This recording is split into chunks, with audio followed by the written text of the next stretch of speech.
নমস্কাৰ বন্ধু বান্ধৱীসকল, আপোনালোকৰ মাজলৈ মই আকৌ আহিলোঁ নতুন এটা ভিডিঅ'ৰ সৈতে। আজি ভিডিঅ'টো অলপ বিশেষ, কিয়নো ঘৰৰ আমি সকলোখিনি মিলি আজি ফুৰিবলৈ বুলি ওলাই গ'লোঁ। ক'ত গ'লোঁ, কি কৰিলোঁ আৰু কিমান আমি এনজয় কৰিলোঁ সকলোখিনি মিলি, সেই সবিশেষ আপোনালোকৰ মাজলৈ এই ভিডিঅ'টোৰ জৰিয়তে লৈ আহিছোঁ। তেন্তে দেৰি নকৰি ব'লক আজি ভিডিঅ'টো আৰম্ভ কৰি দিওঁ।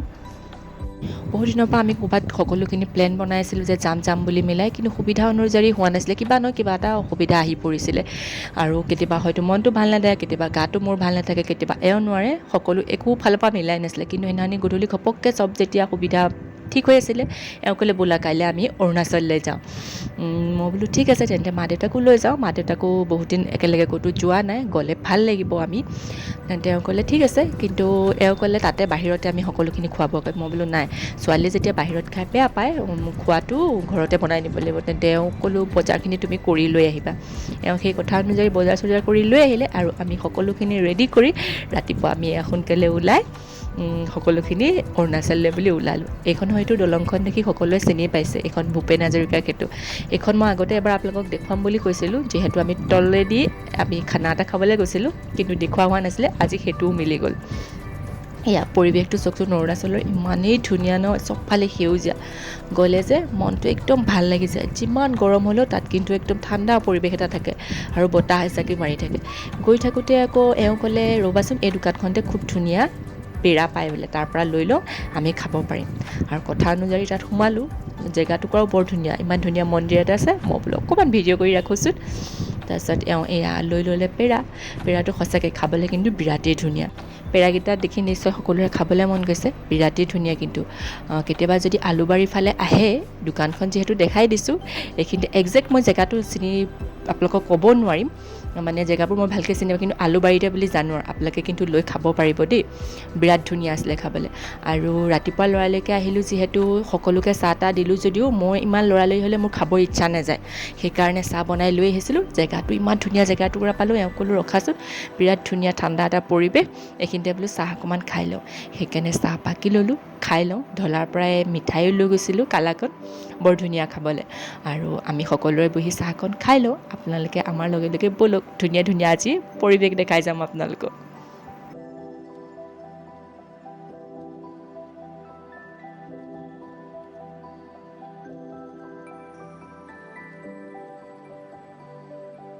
এয়া সকলোৱে বহি আমি চাহকাপ খাই ল'লোঁ। ছোৱালী আজি খুবেই ফূৰ্তি, যিহেতু ককাক আইতাকো আজি লগত আহিছে। তাই ককাকক পালে আৰু একো নালাগে। চাহ তাহ খাই মেলি আমি আকৌ আমাৰ যাত্ৰা আৰম্ভ কৰিলোঁ। আহি এখন ৰিজৰ্ট পালোঁ, এইখন টিগাৰু ৰিজৰ্ট। দেখি বোলো ঠাণ্ডা পৰিৱেশ, সোমাওঁ। কিন্তু সোমায়ে অনুমান কৰিব পাৰিলোঁ, ক'লোঁ ভিতৰলৈ অলপ সোমাই চোৱা বাৰু। কিন্তু নদীখন যিহেতু, ছোৱালী নদীত নামিম বুলি আহিছে, কিন্তু নদীখনৰ পানীটো বহুতেই সোঁত আছিলে আৰু বহুত দ, যিহেতু তাইৰ কাৰণে সুবিধাজনক নহ'ব। সেইকাৰণে আমি এবাৰ চাই লওঁ, তাৰপাছত ঠিক কৰিম বুলি এবাৰ ভিতৰলৈ সোমাই গ'ল। মই পৰিৱেশটো আপোনালোকক এবাৰ দেখাই দিওঁ। পৰিৱেশটো কিন্তু বিৰাটেই ধুনীয়া আছিলে। ইমান ধুনীয়াকৈ তেওঁলোকে সকলোখিনি মেনেজ কৰি ৰাখিছে। খালি পানীটোৰ কাৰণেহে আমি অলপ অসুবিধা পালোঁ। বাকী জেগাবোৰ বা মানুহ সোমাই থাকিবৰ কাৰণে হয়তো থাকিবলৈও ইয়াত হেৰি আছে। আমি ইফালে নগ'লোঁ, যোনখিনি নদীৰ ওচৰতে আমি হেৰি কৰিলোঁ, চালোঁ মানে। কিন্তু তাত বহিবৰ কাৰণে সুবিধাবোৰ ধুনীয়াকৈ আছে, খোৱা বোৱাৰো তেওঁলোকে সুবিধা ৰাখিছে। সৰু ল'ৰা ছোৱালীয়ে খেলিব পৰাকৈ জোলনা সকলোখিনি সুবিধা ৰাখিছে। কিন্তু আমি যিহেতু পানীত নামিম বুলি আহিছোঁ, বিশেষকৈ ছোৱালীজনী, তাই আজি কৈছে মা পানীত আমি নামিম আকৌ দেই। সেইকাৰণে ইমান দ আৰু তাই চিন্তা, দেউতাকৰ লগত গৈ চাই আছেগৈ, পিতাই ইমান দ জেগাততো মই নামিব নোৱাৰিম, এতিয়া কি হ'ব? তাৰপৰা দেউতাকে কৈছে ৰ'বা, চাই লওঁ, আৰু যদি ক'ৰবাত ভাল জেগা পাওঁ তালৈ যাম বাৰু, আমি ইয়াত সোমাই চাইছোঁহে এবাৰ। তাই দেউতাকক দেখাই আছে। যিহেতু সোমালে, ফটো দুখনমান সেইকাৰণে বোলো মাৰি লওঁ। মা দেউতাকক ক'লোঁ বহক ফটো কেইখনমানকৈ মাৰি লওঁ, যদিও ইয়াত থকা অলপ সময়ৰ কাৰণে আমি আছোঁ। তাৰপিছত তাৰ পৰা ওলালোঁ। তাৰপৰাই গৈ আকৌ এখন টিগাৰু ইক' ৰিজৰ্ট, এইখন আমি আগতেও এবাৰ আহিছিলোঁ, কিন্তু তেতিয়া ইমান ধুনীয়াকৈ বনাই থোৱা নাছিলে। এইবাৰ কিন্তু সোমাই দেখিলোঁ বিৰাট ধুনীয়াকৈ তেওঁলোকে সকলোখিনি কৰিলে। গৈয়ে প্ৰথমতে সকলোখিনি এবাৰ ভালকৈ চাই লৈছোঁ। আগতেও আহিছোঁ যেতিয়া জানো ইয়াত যে নদীখন ইমান দ নহয়, বা নামিব পৰা ল'ৰা ছোৱালীয়ে ধুনীয়াকৈ খেলিব পৰা সুবিধা আছে। কিন্তু এতিয়া আগতে থকাৰ সুবিধা নাছিলে, এতিয়া থকা চকাৰ সকলোৰে ধুনীয়া সুবিধা কৰিলে। আগতে বাৰু খোৱা বোৱাৰ সুবিধা আছিলে, ভাত খাওঁ বুলি ক'লেও বা থাকোঁ বুলি ক'লেও ৰাতি ধুনীয়াকৈ সকলোখিনি সুবিধা আগৰ আছিলে। কিন্তু এতিয়া বহলকৈ ধুনীয়াকৈ জেগাটো বনালে আৰু খুব আগতকৈ ধুনীয়া কৰিলে। আহি পায়ে মাক জীয়েকে আমি ফটো মাৰিলোঁ খুব, যিহেতু ইমান ধুনীয়া জেগাটো চাওকচোন, চবফালে একদম সেউজীয়া, দেখিলে মন প্ৰাণ ভাল লাগি যায়। আৰু ইয়াৰ পৰিৱেশটো চাওকচোন, এইবিলাক সৰু সৰু কটেজ, আপোনালোকে তাত যদি আহি থাকোঁ বুলি ভাবে থাকিব পাৰে, কিন্তু আহিব পাৰে দেই, জেগাটো বিৰাটেই ধুনীয়া। মা যিহেতু পানীত নানামে, মা ওপৰত বহিছে, আমি সকলোখিনি কাপোৰ চাপোৰ চেঞ্জ কৰি একদম তলত নামি গ'লোঁ। তাই ফূৰ্তি দেখিছেনে চাওকচোন। আৰু ইহঁত আমাৰ ল'ৰা ছোৱালীবিলাকে যদি ফূৰ্তি পায় ক'ৰবাত আহি, আমাকনো তাতকৈ আৰু কি লাগে নহয় জানো। এবাৰ কিন্তু মা দেউতা আমি সকলোখিনিয়ে বহুতেই ফূৰ্তি কৰিলোঁ। জেগাটো ইমান ধুনীয়া, পৰিৱেশটো ইমান ধুনীয়া, আৰু খোৱা বোৱা আমি তাত পিছে খালোঁ, ঘৰৰ পৰা সকলোখিনি বনাই লৈ গৈছিলোঁ যদিও, কিন্তু তাত আমি যি খাওঁ বুলি কয়, আপোনালোকে চাওমিন, বইল খানা খাওঁ বুলি ক'লেও খাব পাৰে। আমি যিহেতু ঘৰৰ পৰা ৰুটি চুটি বনাই লৈ গৈছিলোঁ, সেইকাৰণে আমি তাত চাওমিন খালোঁ। দেউতা দেখিছেনে, দেউতাই খুব ভাল পালে। মা ওপৰত বহি আছে, ওপৰৰ পৰা চাই আছে। মাকো কিন্তু অলপ সময়ৰ কাৰণে আমি পানীত নামিবলৈ ক'লোঁ, ভাল লাগিব এবাৰ নামি চাওকচোন। যিহেতু মাৰ গাটো বৰ এটা বিশেষ ঠিক নাথাকে, পানীত নাই, সেইকাৰণে মায়ে বেছি টাইম নবহিলে। কিন্তু আপোনালোকক মই পৰিৱেশটো দেখাব বিচাৰিছোঁ, যিমান পাৰোঁ ইমানেই ধুনীয়া নহয়। আমি যিমান সময় তাত থাকিলোঁ, ইমান যে সময় আমি তাত কটালোঁ, আমি গমেই নাপালোঁ কোন সময় কেনেকৈ পাৰ হৈ গ'ল। বিৰাটেই ধুনীয়া। এয়া আমি মাক জেক লাগি গ'লোঁ আমাৰ ধেমালি কৰিবলৈ, পূৰা এনজয় কৰিলোঁ আমি সেইদিনা।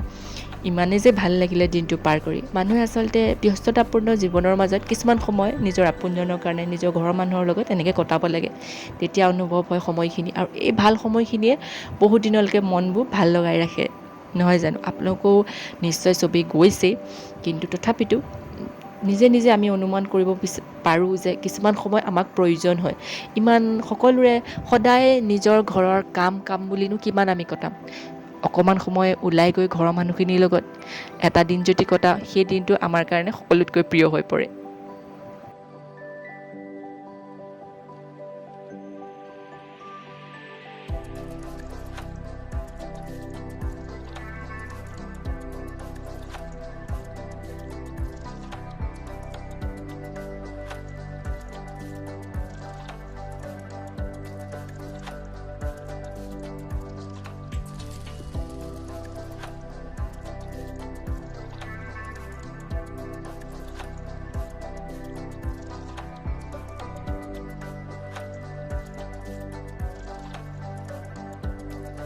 তাইক আকৌ এনেদৰে সৌ দলংখনৰ ওচৰৰ পৰা আহিবলৈ লাগে, সেইকাৰণে এনেদৰেই আহিব বোলে। মায়ে মোক কৈছে, মা মই উটি সাঁতুৰি আহিম।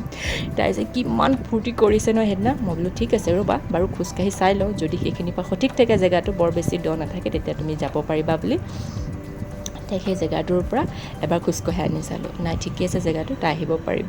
এয়া কৈছে দেখিছা, একো প্ৰব্লেম নাই নহয়, ধুনীয়াকৈ আমি আহিব পাৰিম বুলি তাই আকৌ মুখে বুজাই আহিছে দেই আহোঁতে। কিন্তু জেগাটো সঁচাকৈ ইমানেই ধুনীয়া নহয়, চাই থাকিলে মানে আপোনালোকৰ কৈ থাকিলেও শেষ নহ'ব মানে। আপোনালোকে কিন্তু যদি অহা নাই, এবাৰ কিন্তু তালৈ যাব দেই, বিৰাটেই ধুনীয়া পৰিৱেশটো। এয়া চাওকচোন তাইৰ মুখৰ হাঁহিটো, এই হাঁহিটোৱে আমাৰ বাবে সকলো।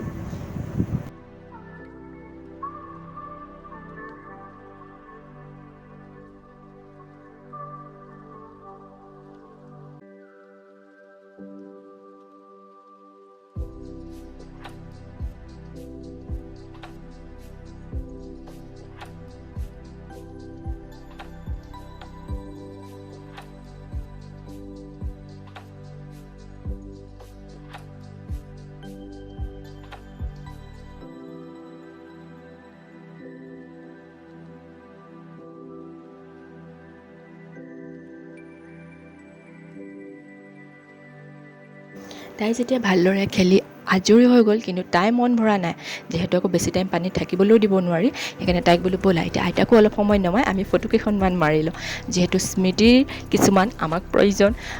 যিহেতু ইমান ধুনীয়া জেগা এটাত আহিছোঁ, কেতিয়াবা মনটো বেয়া লাগিলেও এইখিনি খুলি চাই হাঁহিবলৈ, অকণমান মন ভাল লগাবলৈ প্ৰয়োজন হয়। সেইকাৰণে ফটোৰ বহুতেই প্ৰয়োজন।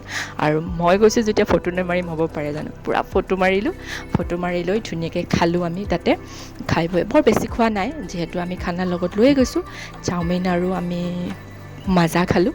খাই লৈ এয়া আমি সকলোৰে ড্ৰেছ চেঞ্জ কৰিলোঁ। ড্ৰেছ চেঞ্জ কৰি আহি আমি এয়া ওপৰত ফটো মাৰিলোঁ। ৰাতিও হেনো তাৰ পৰিৱেশটো বিৰাটেই ধুনীয়া হয়।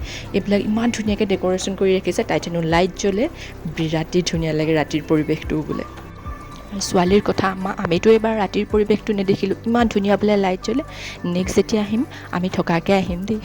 সৰু ল'ৰা ছোৱালী মন তাই ভাবিছে আৰু অলপ সময় যদি কটাবলৈ পালোঁ হয় ভাল লাগিল হয়। আমি তাৰ পৰা ওলাই আহিলোঁ। ওলাই আহি যিহেতু আমি ৰুটি দালি আৰু মাংস মই বনাই লৈ গৈছিলোঁ, সেয়া বহি লৈ খাই ল'লোঁ। আৰু মাৰ যিহেতু নামি নাহিলে, তাত বহুত সময় বহিলে কাৰণে কঁকাল বিষালে বোলে, মায়ে গাড়ীৰ ভিতৰতে খাই ল'লে। আৰু আমি আহি পাই আকৌ ৰাস্তাতে কুঁহিয়াৰ ৰস দেখিলোঁ নহয়, খাই খুবেই ভাল লাগে, সেয়াও খাই ল'লোঁ। আৰু আহি আকৌ আমি গ'ল্ডেন টেম্পলত সোমালোহি। আমি সকলোখিনি যেতিয়া আহিছোঁৱে, ইয়াত বোলে এপাক সোমাই যাওঁ, বিশেষকৈ মা দেউতাই দেখা নাছিলে, সেইকাৰণে বোলে এবাৰ দেখাই লৈ যাওঁ। সকলোখিনি আহি অহাৰ সুখটো বেলেগ। আগতে আহিছোঁ এওঁ মই ছোৱালী, এইবাৰ বোলো মা দেউতাৰ লগতো এবাৰ সোমাই যায়। তাত সোমালে মনটো একদম ভাল লাগি যায়, পবিত্ৰ কিবা ভাৱ এটা, সকলোফালে নিজান, বিৰাট ধুনীয়া লাগে। কিন্তু এইবাৰ আকৌ মানুহ যথেষ্ট আছিলে। ইমান গৰম যদিও তাত আকৌ সেই গৰম অনুভৱটো নহয়, একদম ঠাণ্ডা এটা পৰিৱেশৰ নিচিনা লাগে চবফালে। চাওকচোন দেখাইছোঁ পৰিৱেশটো কিমান ধুনীয়া। তেওঁলোকে কিন্তু বিৰাট চাফ চিকুণ, বিৰাট ধুনীয়াকৈ ৰাখে। যিসকলে গৈছে গম পায়েই বাৰু, আৰু যিসকলে নাই যোৱা তেওঁলোকক দেখাইছোঁ।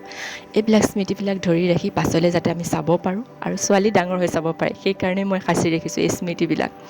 আপোনালোকে বাৰু আজি মোৰ ভিডিঅ'টো চাই ভাল পালে নাই বাৰু জনাব আকৌ দেই, জনাবলৈ একদম নাপাহৰিব। এয়া ছোৱালী চাওকচোন, ছোৱালীয়ে আজি ককাক আইতাকৰ লগত আহি বিৰাটেই ফূৰ্তি, ককাকৰ হাত এৰি দিয়াই নাই। ককাকৰ লগত যে আজি দেখুৱাই কিমান কথা পাতিছে হিচাপৰ নাই মানে। তাই ককা এইটো আমুক, এইটো তামুক, তাই কৈ মানে শেষ কৰিব পৰা নাই। তাই ককাক আইতাকৰ লগত থাকিলে তাইৰ মুখৰ হাঁহিটো নুগুচেই মুঠতে। এয়া তাই ফূৰ্তি চাওকচোন। আজি আমি সকলোৱে মিলি এনেকৈ হাঁহি ফূৰ্তিৰে গোটেই দিনটো পাৰ কৰিলোঁ। আৰু এই সময়খিনি বহুতেই সুকীয়া। আচলতে ব্যস্ততাপূৰ্ণ জীৱনৰ মাজত এনেকুৱা কিছুমান সময় মানুহক লাগে, যিটো সময়ৰ কথা মানুহৰ ভাবিলে সকলো দুখ চিন্তা দূৰ হৈ যায়। পিছে আজি মোৰ আপোনালোকৰ ভিডিঅ'টো চাই কেনেকুৱা লাগিলে? ভাল লাগিলেনে? যদি ভাল লাগিলে লাইক কমেণ্ট শ্বেয়াৰ কৰিবলৈ কিন্তু একেবাৰে নাপাহৰিব। আৰু যিসকলে মোৰ ভিডিঅ'টো নতুনকৈ চাই আছে তেওঁলোকে মোৰ চেনেলটো ছাবস্ক্ৰাইব কৰি দিব বুলি আশা কৰিলোঁ। আজিলৈ আহিছোঁ, ধন্যবাদ। পুনৰ লগ পাম নতুন এটা ভিডিঅ'ৰ সৈতে।